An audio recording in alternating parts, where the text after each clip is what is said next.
Since I've started my vlog, a lot of people have asked me how I make these videos. So today I'm going to share with you all my secrets, including all the gear I use to make these videos. And I'll put a link in the description below of all the gear I use if you want more information besides what I'm going to tell you in this video. So let's go.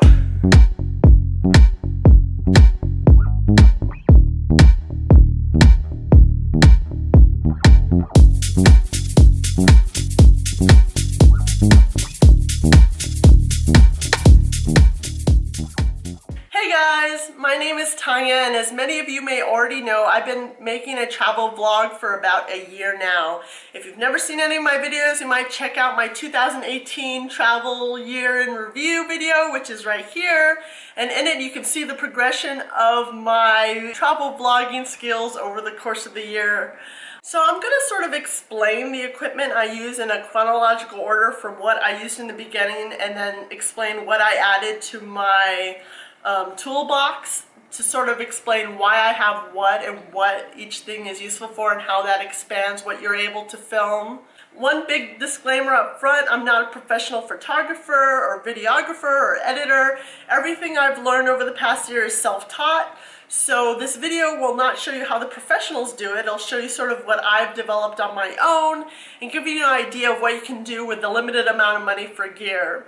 So the very first and most important piece of gear I use to make my videos is my smartphone, and this is a Samsung S7 phone, and this is the very first thing I use to make my travel videos.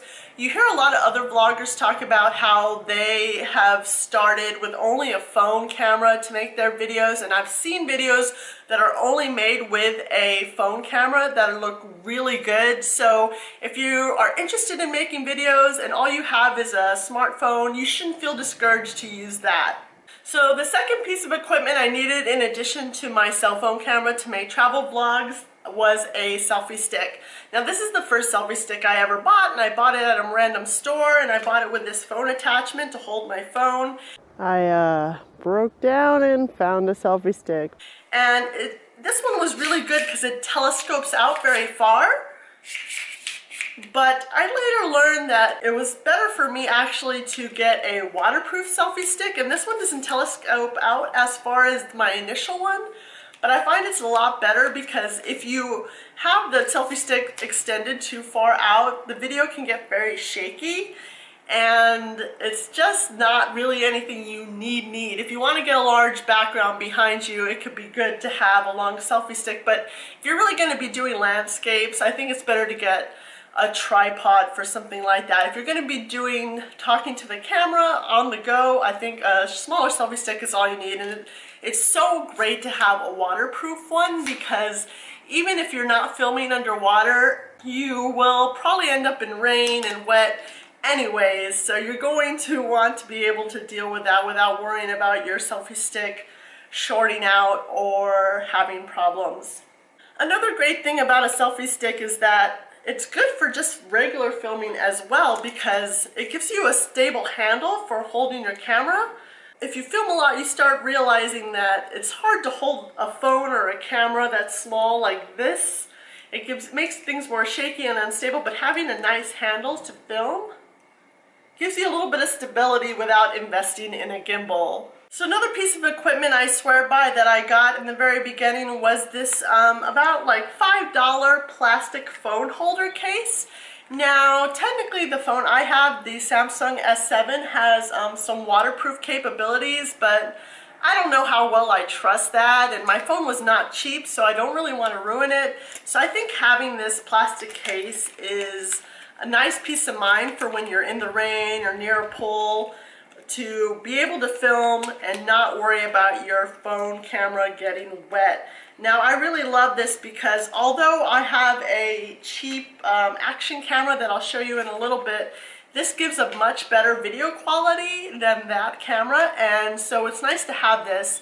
And theoretically you can use this underwater, which is awesome, but I don't know if I trust that, so it's really great to just invest a little money in this, and then you'll be able to have videos that are reasonably high quality in the rain or in a pool or even at the ocean. You can put it around your neck to keep it from floating off. Now another nice thing about this is that I've been able to record sound and video with it, with the case on, without having the sound being disrupted by the plastic. We're officially in day 2 and it's still raining, which is even better. So if you're vlogging on the cheap, I recommend getting one of these plastic cases because you can really expand where you're traveling to and film in wet environments without having to just turn off the camera and take shelter. So the next piece of equipment I invested in was a waterproof action camera. Actually, the action camera itself is not waterproof. It's sort of like a cheap version of a GoPro. I spent $50 on it, but it's good for non-wet environments because you can mount it to like a helmet or to bicycle handles. And with this waterproof plastic case that it comes with, you can swim underwater, which is the main reason I got it, is for filming things underwater.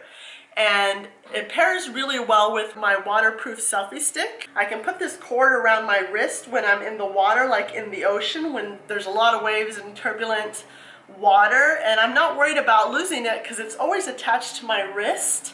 And it gives me that stability of having a handle for the camera for when I'm filming. That way I can swim with one arm and get pictures of fish or whatever's underwater with it.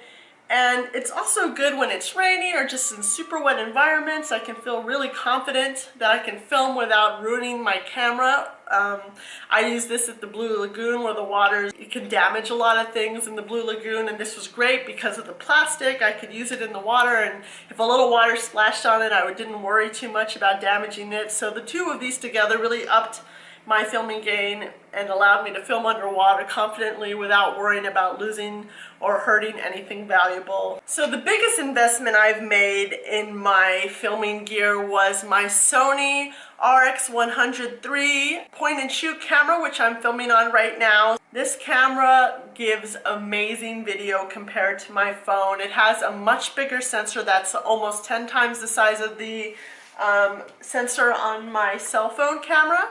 So the low light video is so much better than my phone, and that's why I sort of bought it, because you can't always be filming when the sun is bright outside and the lighting is perfect. Sometimes you're going to be filming in low light environments and you want to be able to do that. So I invested in this camera. It was a little over $600, but for me it was worth it because I wanted to take my videos to the next level. And if you look at the year in review video I made for 2018, that's linked here, you'll see sort of the quality of my videos improve over the year because I bought this camera. Now you can go to a whole nother level where you're buying a DSLR or mirrorless camera that will cost you a couple $1,000s with lenses and stuff, but if you're not rich like me and you just don't make the kind of money you would need to invest in that kind of camera, I think this is a good compromise. Now the nice thing about this camera is that it has a built-in microphone which does a pretty good job of recording voice. One of the main disadvantages about this camera is that you can't attach an external microphone to it, so I'm sort of at the whim of my surrounding sounds. And if I really wanted to take my filming to the next level, I would want to buy a nice camera that I can attach an external microphone to. But for now, I just try to speak up very loudly and avoid background noises whenever possible. Another really great thing about this point and shoot camera is that it has a movable video viewfinder so that you can put it in selfie mode and get a view of what you're recording while you're recording it. The nice thing about having a non-cell phone camera is that you can put it somewhere flat and leave it so that you can film yourself, but when you're in an environment, well, that's just not an option. It's really great to have a tripod. I invested a little bit on this tripod that's very lightweight, and it's made with these rods that are like the rods you use for a tent, and it all snaps into place really quick setup. And it's a set height. It's about 47 inches tall, so you don't really have the flexibility of changing the height like a professional tripod, but it's good in most instances.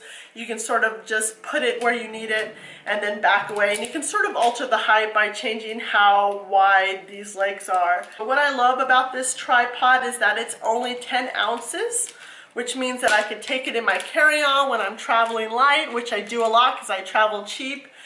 And I can have a tripod without carrying too much weight. It's just perfect for taking time selfies. You can take video of yourself where you're walking around or climbing up something.